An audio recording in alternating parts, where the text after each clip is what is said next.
Welcome to my channel housewife Usha. ಇವತ್ತು comment ಕಳಿಸಿದ್ರು friends, ವಿಧವೆಯವರಿಗೆ ಅರ್ಶಿನ ಕುಂಕುಮ ಕೊಡಬೇಕೋ ಬೇಡವಾ ಅಂತ. ಅದ್ರ ಬಗ್ಗೆ ಇವತ್ತು ಮಾಹಿತಿಯನ್ನು ತಿಳಿಸ್ತಾ ಇದ್ದೀನಿ. ಗೌರಿ ಹಬ್ಬದಲ್ಲಿ, ಗಣೇಶನ ಹಬ್ಬದಲ್ಲಿ ಗೌರಿಯನ್ನು ಪೂಜಿಸ್ತಾರೆ.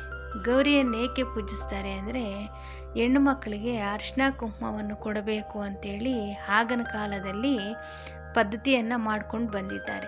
ಗೌರಿ ಗಣೇಶ ಹಬ್ಬ ಅಂಥೇಳಿ ಗೌರಿ ಹಬ್ಬದಲ್ಲಿ ಹೆಣ್ಮಕ್ಳಿಗೆ ಅರ್ಶಿನ ಕುಂಕುಮ ಕೊಡೋದು ತವರು ಮನೆಯಿಂದ ಬರೋ ಸೌಭಾಗ್ಯ ಅಂತ ಹೇಳ್ಬೋದು.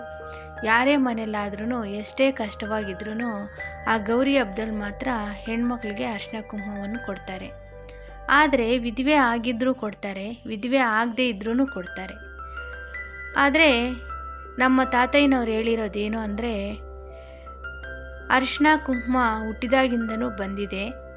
ಅರಿಶಿನ ಕುಂಕುಮ ಹೂವು ಬಳೆಯನ್ನು ಹುಟ್ಟಿದಾಗಿಂದನೂ ಎಲ್ಲ ಹೆಣ್ಮಕ್ಳು ಹಾಕ್ಕೊತಾರೆ. ಅದಕ್ಕೆ ವಿಧವೆ ಆಗಿದ್ರೂ ಹಾಕ್ಕೋಬೋದು, ವಿಧವೆ ಆಗದೇ ಇದ್ರೂ ಹಾಕ್ಕೋಬೋದು. ಅಂದರೆ ಮುತ್ತೈದೆನೂ ಹಾಕ್ಕೋಬೋದು, ಮುತ್ತೈದೆ ಅಲ್ಲದೆ ಇದ್ರೂ ಹಾಕ್ಕೋಬೋದು. ಅದು ಯಾವುದೂ ಅಬ್ಜೆಕ್ಷನ್ ಇಲ್ಲ. ಏಕೆ ಅಂದರೆ ದೇವರ ಪ್ರಕಾರ ಒಬ್ಬ ಹೆಣ್ಣು ಒಬ್ಬ ಗಂಡು ಅಷ್ಟೇ. ಆದರೆ ನಮ್ಮ ಕಾಲಕ್ಕೆ ತಕ್ಕಂಗೆ ನಮ್ಮ ಎಲ್ಲರೂ ತಿಳ್ಕೊಂಡಿರೋ ಥರ ನಮ್ಮ ಪದ್ಧತಿಗಳು, ಅಂದರೆ ಅವ್ರವ್ರ ಕ್ಯಾಸ್ಟ್ನಲ್ಲಿ ಅವ್ರವ್ರ ಪದ್ಧತಿಗಳನ್ನು ದೊಡ್ಡವರು ಅವತ್ತಿನಿಂದ ನೆರವೇರಿಸ್ಕೊಂಡು ಬಂದಿದ್ದಾರೆ. ಅದರ ಥರ ಬಳೆ ಹಾಕ್ಕೋಬಾರ್ದು, ಹೂವು ಮುಟ್ಕೋಬಾರ್ದು, ಕೈಗೆ ಏನೂ ಹಾಕ್ಕೋಬಾರ್ದು, ಕಾಲುಂಗ್ರ, ಈ ಥರ ಎಲ್ಲ ಪದ್ಧತಿ ಮಾಡಿದ್ದಾರೆ ಅಷ್ಟೇ. ಆದರೆ ಗಂಡ ಸತ್ತ ಮೇಲೆ ಕಾಲುಂಗ್ರ ತಾಳಿ ಎರಡು ತೆಗಿಬಹುದೇ ಹೊರತು ಗಂಡ ಇದ್ದಾಗ ಕಾಲುಂಗ್ರ ತಾಳಿಯನ್ನು ತೆಗಿಯೋದಿಲ್ಲ. ಆದರೆ ಹೆಣ್ಮಕ್ಳಿಗೆ ಅರಿಶಿನ ಕುಂಕುಮ ಹೂವು ಬಳೆ ಗಂಡ ಇದ್ರೂ ಇಟ್ಕೋಬೋದು, ಗಂಡ ಇಲ್ಲದೇ ಇದ್ರೂ ಇಟ್ಕೋಬೋದು. ಅದು ಎಲ್ಲೇ ದೇವಸ್ಥಾನಕ್ಕೆ ಹೋದರೂ ನಮಗೆ ದೇವರು ಹೇಳೋದಿಲ್ಲ, ನೀನು ವಿಧವೆನಾ, ನೀನು ಮುತ್ತೈದೇನಾ, ನೀನಿಲ್ಲ ಅಂದರೆ ಗಂಡ ಇದ್ದಾನಾ, ನಿನಗೆ ಗಂಡ ಇಲ್ವಾ ಅಂತ ನಮ್ಮನ್ನು ಯಾವ ದೇವಸ್ಥಾನದಲ್ಲೂ ಕೇಳೋದಿಲ್ಲ. ಯಾಕೆ ಅಂದರೆ ದೇವ್ರಿಗೆಲ್ಲ ಒಂದೇ, ಆ ತಾಯಿಗೆ ಮಕ್ಕಳೆಲ್ಲ ಒಂದೇ. ಹಂಗಾಗಿ ನಾವು ಮಾಡೋ ಪೂಜೆಯಿಂದ ಫಲ ಸಿಗುತ್ತೆ ಹೊರತು ನೀನು ಏನು ಮಾಡ್ತಾ ಇದೆಯಾ, ನೀನೇನು ಮಾಡ್ತಾ ಇಲ್ಲ ಅನ್ನೋದ್ರ ಮೇಲೆ ಯಾವ ದೇವರು ಕೇಳೋದಿಲ್ಲ. ಹಂಗಾಗಿ ನಾವು ವಿಧವೆಯವ್ರಿಗೂ ಅರ್ಶಿನ ಕುಂಕುಮ ಕೊಡ್ಬೋದು, ಮುತ್ತೈದೆಗೂ ಅರ್ಶಿನ ಕುಂಕುಮ ಕೊಡ್ಬೋದು. ನಮ್ಮ ಕಾಲಕ್ಕೆ ತಕ್ಕಂಗೆ ನಮ್ಮ ಹಿರಿಯರು ಮಾಡಿರ್ತಕ್ಕಂಥ ಆ ಕುಲ ಈ ಕುಲ ಅಂಥೇಳಿ ಅವ್ರ ಮನೆಗೆ ತಕ್ಕಂತೆ ಅವರು ಬದಲಾಯಿಸ್ಕೊಂಡಿದ್ದಾರೆ ಹೊರತು ಯಾವುದೇ ಹೆಣ್ಮಗಳು ಬಂದ್ರೂ ಅರಿಶಿನ ಕುಂಕುಮವನ್ನು ಕೊಡೋ ಪದ್ಧತಿ ನಮ್ಮ ದೇಶದಲ್ಲಿದೆ.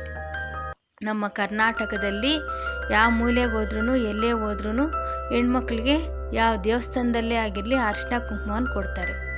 ಆ ಥರ ನಮ್ಮ ಕೈವಾರ ತಾತಯ್ಯನವರು ಆವತ್ತು ಹೇಳಿದ್ದಾರೆ. ಒಂದು ಕಥೆಯಲ್ಲಿ, ಪುರಾಣಗಳಲ್ಲಿ ಹೆಣ್ಣು ಮಕ್ಕಳು ಅರಿಶಿನ ಕುಂಕುಮವನ್ನು ಇಟ್ಟುಕೊಳ್ಳಬಹುದು ಅಂತ ಆ ತಾತಯ್ಯನವರೇ ಅವತ್ತೇ ಹೇಳಿದ್ದಾರೆ.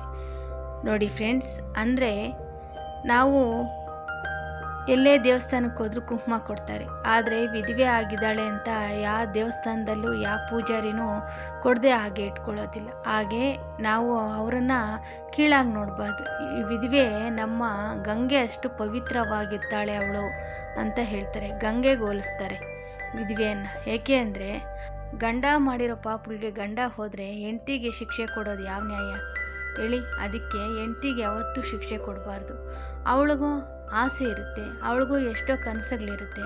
ಅವಳ ಆಸೆ ಅಂತ ಬಿಡಬೇಕು. ಅವಳು ಹೇಗಿರಬೇಕೋ ಹಾಗೆ ಅವಳಿಗೆ ಇಷ್ಟಪಟ್ಟಂಗೆ ಅವಳು ಇರಬೇಕು. ಗಂಡ ಇಲ್ಲ ಅಂಥೇಳಿ ಅವಳನ್ನು ಕೂಡಾಕಿ ತುಂಬ ಹಿಂಸೆ ಕೊಡೋದು ತಪ್ಪು. ಅವಳಿಗೆ ಪ್ರಪಂಚದಲ್ಲಿ ಅವಳೇ ವಿಶಾಲವಾಗಿ, ಅವಳೇ ಸುಂದರವಾಗಿ, ಅವಳೇ ಚೆನ್ನಾಗಿರಬೇಕು ಅಂತ ಆಸೆ ಪಡ್ತಾಳೆ. ಅವಳ ಅಂದ, ಅವಳ ಚಂದ, ಅವಳ ಇಷ್ಟದಂತೆ ಅವಳಿಗೆ ಬಿಡಬೇಕು. ಆದರೆ ಗಂಡ ಹೋಗಿದ್ದಾನೆ, ಹೂವು ಇಟ್ಕೋಬೇಡ, ಕುಂಕುಮ ಇಟ್ಕೋಬೇಡ, ಬಳೆ ಹಾಕ್ಕೋಬೇಡ ಅಂಥೇಳಿ ಹಿಂಸೆಯನ್ನು ಕೊಡಬಾರ್ದು. ಅವ್ರಿಗೂ ಆಸೆ ಇರುತ್ತೆ, ಬಳೆ ಹಾಕಬೇಕು, ಕುಂಕುಮ ಇಟ್ಕೋಬೇಕು, ಅರಿಶಿನ ಇಟ್ಕೋಬೇಕು. ಅದೆಲ್ಲ ಹುಟ್ಟಿದಾಗಿಂದನೇ ಬಂದಿರುತ್ತದೆ. ಆದರೆ ನಮ್ಮ ಮನೆಗಳಲ್ಲಿ ಪದ್ಧತಿ ಮಾಡಿದಾರಷ್ಟೇ.